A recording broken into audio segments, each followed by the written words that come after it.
Hello YouTube, this is Frugal and this is the Frooglesim news for today, Sunday, November the 5th. First up, the ASDG Cub for X-Plane. Thanks for the tip in the comments on the last show. The Aero Simulations Super Cub for X-Plane 11 is now available. It also comes with a custom SimCoders Reality Expansion Pack, which should ensure that this is as close to the real thing as anyone has ever produced on X-Plane. The ASDG Super Cub models the Piper PA-18 Super Cub.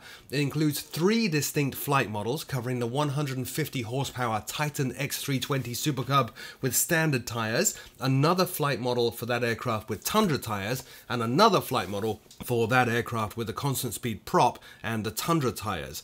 The developers actually worked with Titan to get the engine simulation as close as possible to the real deal, which is very cool. The aircraft includes a basic VFR cockpit as well as an IFR capable cockpit. It features 4K textures throughout, full support for X-Plane 11's PBR materials, custom flight and aircraft dynamics to support accurate landing and handling in rough terrain as well. A future update is also going to add in a float variant.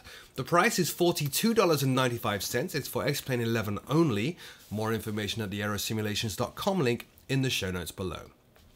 Sticking with X-Plane and news of the Coronado Do 228 for X-Plane. Coronado's Dornier 228 previously released for FSX and Prepared but is now available for X-Plane 11. Changes from the FSX version include custom designed engine dynamics for X-Plane 11, a custom flight model again optimized to make use of X-Plane 11, and customized ground handling characteristics as well, making use once again of improvements in X-Plane 11. It also features PBR material support, as well as support for the Reality XP GPSs, support for virtual reality click spots for those of you using the amazing fly inside, and the aircraft is also Goodway compatible. Incidentally, I did get asked in a comment on the last show what Goodway compatible means. Goodway is an X-Plane flight planning tool. This aircraft is compatible with the flight plans produced by Goodway. The price for the Coronado Do 228 for X-Plane is $37.95. It ships with the usual array of PDF documents for checklists, procedures, and non-normals.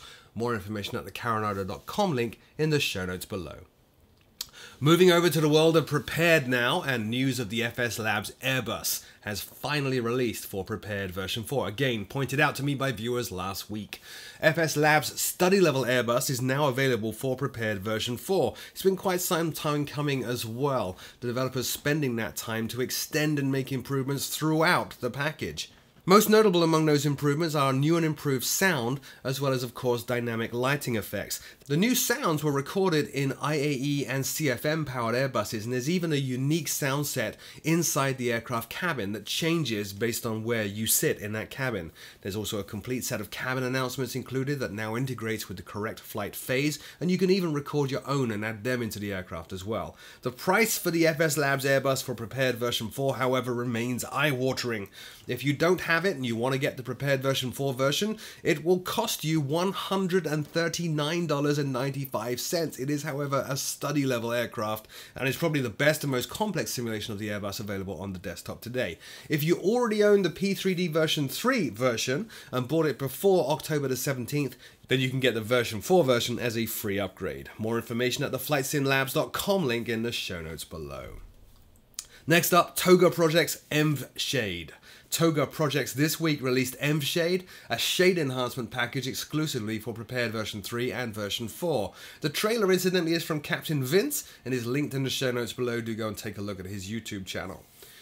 ENV Shade features a very simple user interface to make it easy to select and configure a shader theme or style within the sim. It's dynamic as well and handles transitions from day to night just fine. ENV Shade aims to make, among other things, the night lighting really pop and stand out, dramatically improving nighttime effects within the sim. It also improves atmospheric scattering and haze effects, better and more realistic coloring of water, accurate cloud shadowing and lighting based on the position of the sun, and HDR enhancements integrated with Reshade.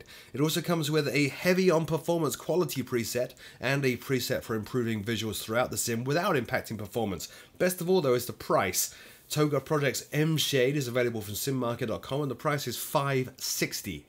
That's €5.60. It's actually currently discounted even lower than that. Do take a look. More information at the simmarket.com link in the show notes below. Flying video game news now. First up with Heliborn.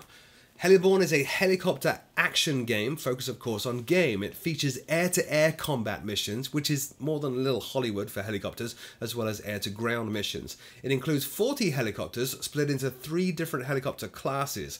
In it, you can fly missions co-op or against other pilots in various multiplayer modes, including base capture and King of the Hill style skirmish. There's also a full set of single-player missions as well. Really, it's just a bit of gratuitous fun for the helicopter nuts among you. The price is $19.99 on Steam or $25 with all the DLC camouflage packs. More information at the steampower.com link in the show notes below.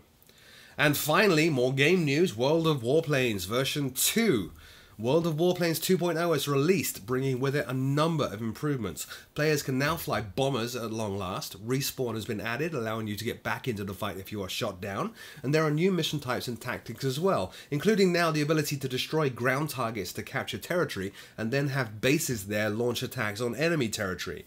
They've also upgraded the graphics and the physics, upgraded the interface, and a whole lot more. Again, very gamey and just a bit of fun, but a nice break from all those study sims regardless. World of Warplanes 2.0 is free, with in-game purchases if you choose to do them as you move up the experience ladders. More information at the worldofwarplanes.com link in the show notes below. That's it for this week's news. Again, thank you for the tips on the stuff that I missed last week. If I missed anything this week, do leave me a comment in the comment section below. Let me know. I'll take a look to see whether I should include it in next week's show. Until then, though, thank you so much for taking time. My name is Frugal, and I will see you all very soon.